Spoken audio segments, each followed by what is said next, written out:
koor di baalu àq ñëpp di baal àq ñëpp di rafetlu taxawaay bi pertinence su intervention yi fii yi ma fi gis yëpp parce que yàgg naa ko wax nous avons une assemblée nationale de qualité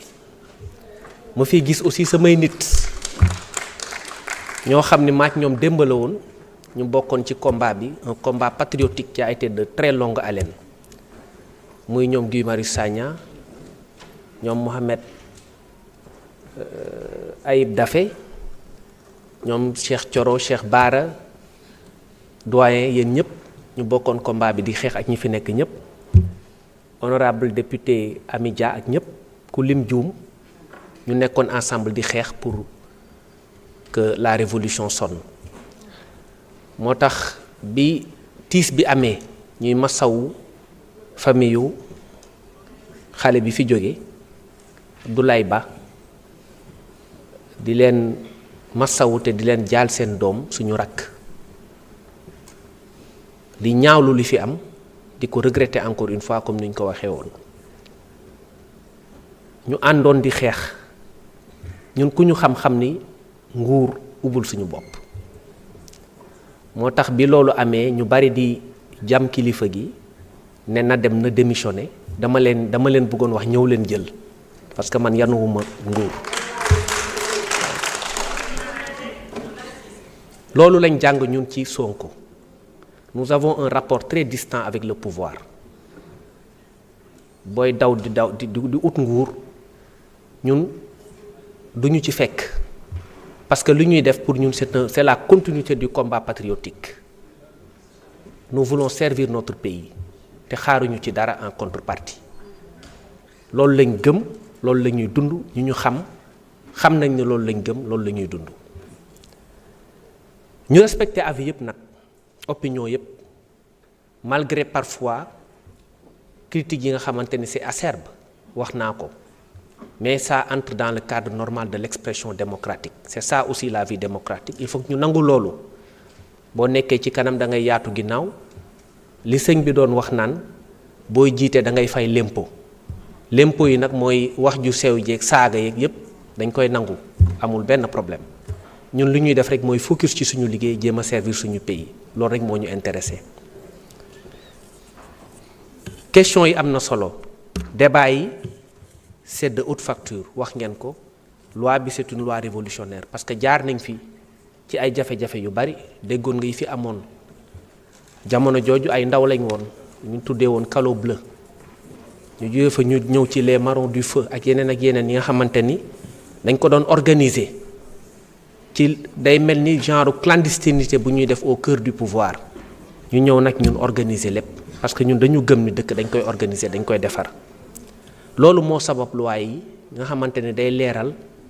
les activités yi nga xamante ni sécurité privée lay renvoyer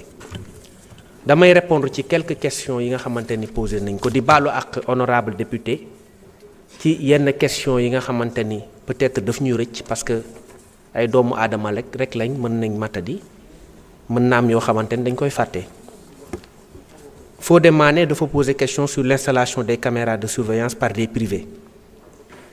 xam ngeen ni la collecte des données à caractère personnel ci wàllu caméra yi dafa am benn loi boo xamante ni ñu ngi koy tuddee la loi portant protection des données à caractère personnel foofu dafa am organe bu ñu naan CDP boo xam ne day am un rôle à jouer un rôle régulateur parce que du nu la neex rek ngay installer caméra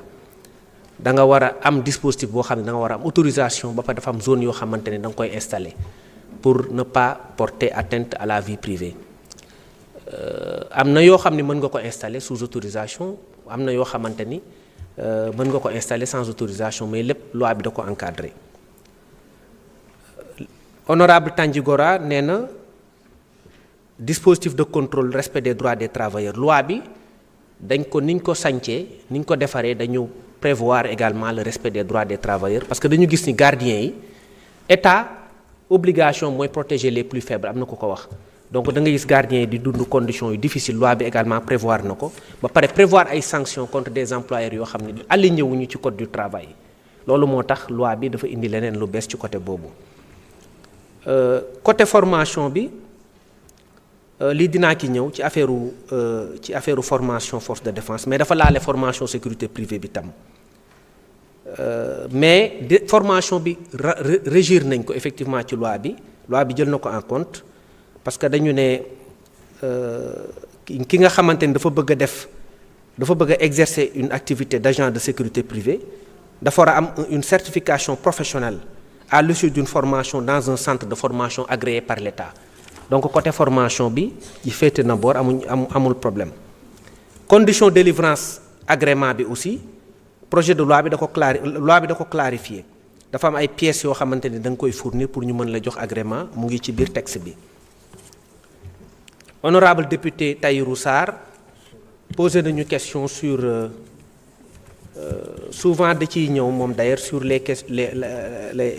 cartes le séjour des étrangers da koy évoquer souvent dama koy dégg mu koy wax mais dama koy renvoyer rek à la loi 71-10 du 25 janvier 1971 parce que chaque fois day wax carte de séjour bi mu am Sénégal ñun juddooguñu woon 1971 ba des cartes de séjour dafa am Sénégal donc loolu dama koy rappeler pour mu gëstu loi boobu loi bi dafa prévoir les conditions d'admission de séjour et d'établissement des étrangers au Sénégal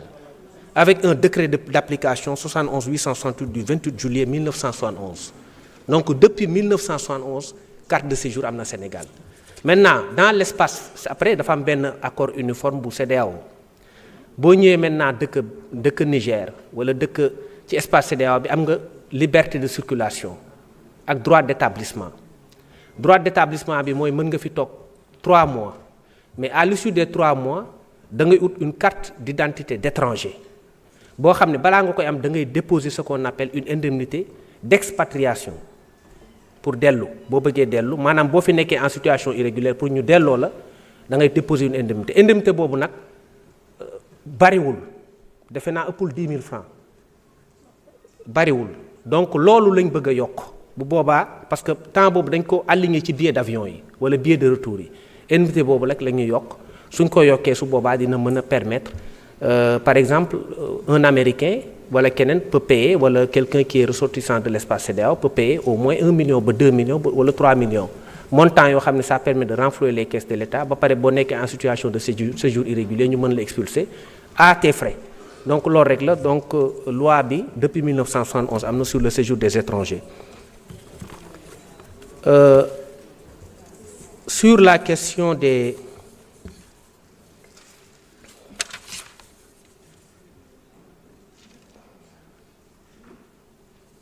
question bi nga xamante ni honorable Guy Marius Sagna posé na ko Guy ñun xam nañ sa sensibilité effectivement par rapport aux 7 filles qui ont été renvoyées de la formation. Le renvoi des 7 agents de police fait suite à une violation des textes régissant les formations de la direction de la formation de la DGPN, notamment le règlement intérieur qui régit les normes de conduite, de discipline et d'assiduité. En outre, l'état de grossesse